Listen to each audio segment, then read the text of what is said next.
Hello दोस्तों। अब हम आप लोगों को दिखाएंगे जो हमारे इलेक्ट्रिशियन वर्क के समय अपने पास ज़रूरतें चीज़ें जो अपने पास रखनी चाहिए इलेक्ट्रिशियन का वर्क करते समय रहने से खुले तार या लंगे तार कभी टच हो जाता है बॉडी से तो करंट की झटका नहीं लगता है। जो हमारे पास सेफ्टी रहे तो जैसे कि लिखे हैं पीपीई पर्सनल प्रोटेक्टिव इक्विपमेंट अपना पर्सनल सेफ्टी। ये है हाउस वायरिंग पार्ट 1 वीडियो बना रहे हैं अभी। आज 28 तारीख है 1/2023 है और आज फर्स्ट पहले नाम जानेंगे कि अपने पास वर्क करते समय ये चीज़ अपने पास रहना चाहिए, ये इक्विपमेंट अपने पास रहना चाहिए। तो चलिए स्टार्ट करते हैं। पहला जैसे कि रबर के दस्ताने, जब भी विद्युत कार्य करना हो, चाहे घरेलू वायरिंग हो या उपकरणों की मरम्मत हो या बाहरी विद्युत लाइन का कार्य, हमेशा रबर के दस्ताने पहनकर कार्य करें क्योंकि रबर कुचालक है। यदि कभी कोई विद्युत वायर खुला भी रह गया है तो रबर के दस्ताने पहने होने से करंट नहीं लगता है। अगर ये रबर के दस्ताने पहने हुए काम करते समय अगर आपको लंगे तार खुला हुआ तार अगर शॉर्ट कर जाए हाथ में तो करंट नहीं लगेगा। इसका समझ में आ गया। अब हम लोग देखते हैं रबर के सोल या जूते। रबर के सोल या जूते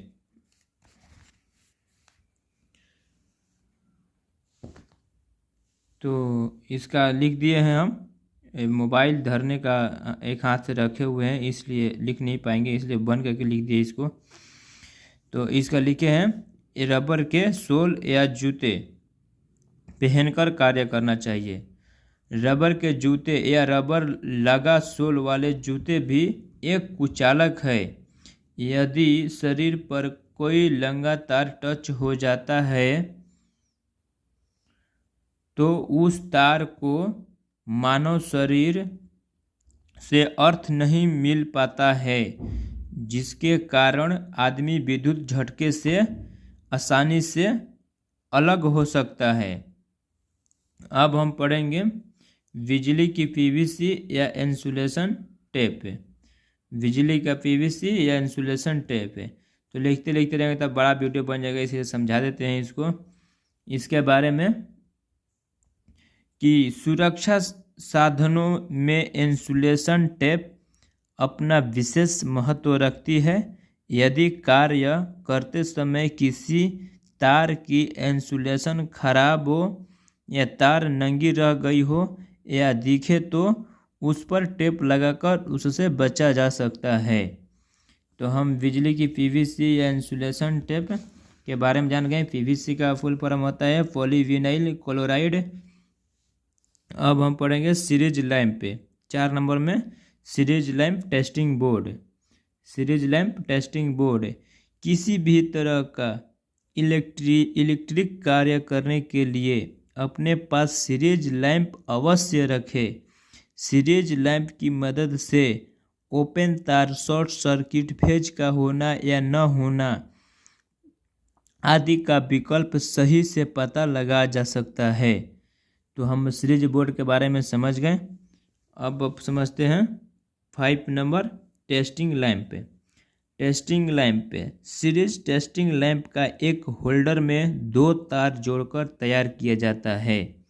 testing lamp series testing lamp का एक होल्डर में 2 तार जोड़कर न्यूट्रल फेस तैयार किया जाता है। इलेक्ट्रिशियन का काम करने के लिए सबसे आवश्यक औजारों में टेस्टिंग लैंप या सीरीज लैंप का हर समय उसके पास रहना सबसे अधिक जरूरी होता है।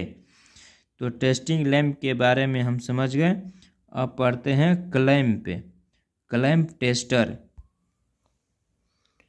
तो क्लैंप टेस्टर एम्पियर मीटर से कार्य कर रहे उपकरण की एम्पियर नापने की तुलना में क्लैंप टेस्टर का प्रयोग अधिक सुविधाजनक होता है। क्लैंप टेस्टर को टंग टेस्टर भी कहा जाता है। इससे किसी भी इंडस्ट्रीज के एम्पियर क्षण भर में ही नापे जा सकते हैं। इसमें एम्पियर नापते समय किसी भी प्रकार का तार उपकरण से नहीं जोड़ना पड़ता। इसकी क्लैंप में उपकरण की मेन सप्लाई की तार लेकर क्षण भर में एम्पियर नापी जा सकती है। इस प्रकार के क्लैंप टेस्टर भी आते हैं जिनमें एम्पियर नापने के लिए क्लैंप टेस्टर प्रयोग में आते हैं। इसमें लगी क्लैंप कोर की बनी होती है कितनी मोटाई की तार तथा कितनी एम्पियर नापनी है। उसी क्षमता के अनुसार अनेक साइज के क्लैंप टेस्टर आते हैं मार्केट में।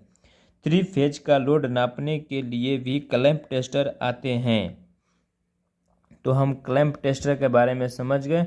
अब उसका फिगर बनाएंगे तो और लंबा हो जाएगा, इसलिए हम उसका नाम जान देंगे, उसका बारे में जान लेंगे वो क्या कार्य करता है। अब आते हैं फेज टेस्टर।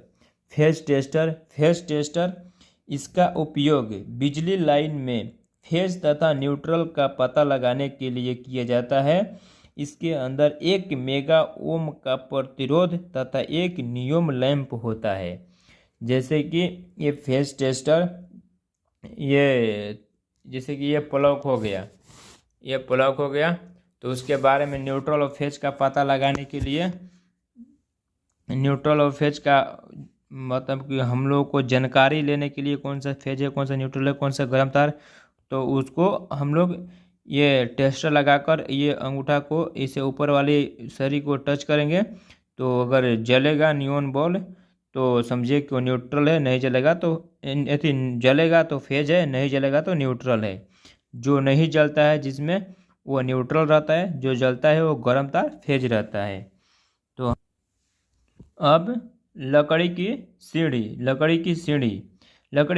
की भाई क्या ज़रूरत होती है हमारे इलेक्ट्रिशियन में, तो चलिए इसमें जानते हैं। लिखेंगे नहीं, क्योंकि लिखेंगे तो और बड़ा वीडियो लंबा हो जाएगा। 7 मिनट का ऑलरेडी हो चुका है, 10 मिनट से पहले ख़त्म करना है। तो इसलिए लकड़ी का सीढ़ी के बारे में हम ऐसे ही बताते हैं मुँह से, आप लोग लिख सकते हैं या तो समझ सकते हैं। तो लकड़ी का सीढ़ी हमेशा विद्युत कार्य करते समय केवल लकड़ी की सीढ़ी का ही प्रयोग करें, क्योंकि लकड़ी का सीढ़ी से प्रयोग करने से अर्थ नीचे से नहीं मिलता है। समझ गए। अब खंभे पर कार्य करने के लिए सुरक्षित बेल्ट। यह सुरक्षित बेल्ट का कार्य क्या होता है, तो जब भी खंभे पर कार्य हो रहे हो तो मोटी रस्सी या सुरक्षित बेल्ट को पहनकर खंभे पर हुक कर दे, मतलब कि कस दे, कि कार्य करने में आसान होगा। अब सहायक हेल्पर का कार्य क्या होता है भाई। सहायक हेल्पर का काम होता है अपने साथ एक हेल्पर अवश्य रखें, ताकि वह आवश्यक उपकरणों को लेन देन में मदद आपको कर सके। जैसे कि ऊपर काम करें, जैसे कोई उपकरण चाहिए तो हेल्पर रहेगा तभी तो मांगेंगे तो मिलेगा, तो उसके लिए हेल्पर रहना बहुत आवश्यक है। अब प्लायर का कार्य क्या होता है भाई। विद्युत कार्य करते समय प्लायर जो भी आवश्यक हो अपने साथ अवश्य रखें, ताकि किसी तार को छीलने व ज्वाइंट करने में आपकी ज़रूर मदद मिल सकती है।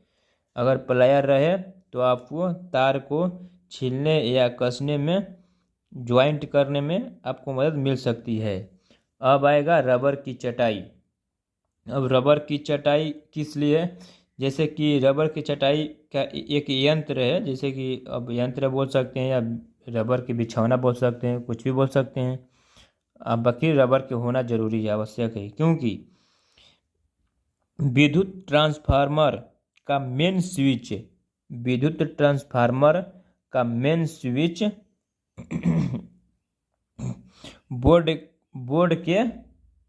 बोर्ड के आसपास करते समय विद्युत ट्रांसफार्मर का मेन स्विच बोर्ड के आसपास करते समय पैरों के नीचे रबर की चटाई अवश्य रखें। घरेलू विद्युत कार्य करते समय यदि रबर की चटाई बिछाकर कार्य करेंगे तो आपकी अतिरिक्त सुरक्षित बनी रहेगी। समझे। अब लास्ट आएगा एक आग बुझाने का क्षेत्र। आग बुझाने की क्षेत्र क्या है? आग बुझाने का यंत्र बोलिए या क्षेत्र बोलिए। यंत्र होती है यदि किसी तार में व ओवरहेड लाइन आदि में स्पार्किंग होकर आग लग गई हो तो सूखी रेत डाले और विद्युत कार्य में आग बुझाने वाले अग्निशामक यंत्र का प्रयोग करें। समझ गए।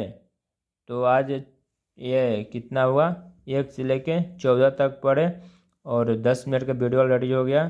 तो thank you so much. Video को कट करते हैं, वीडियो को शेयर करिए।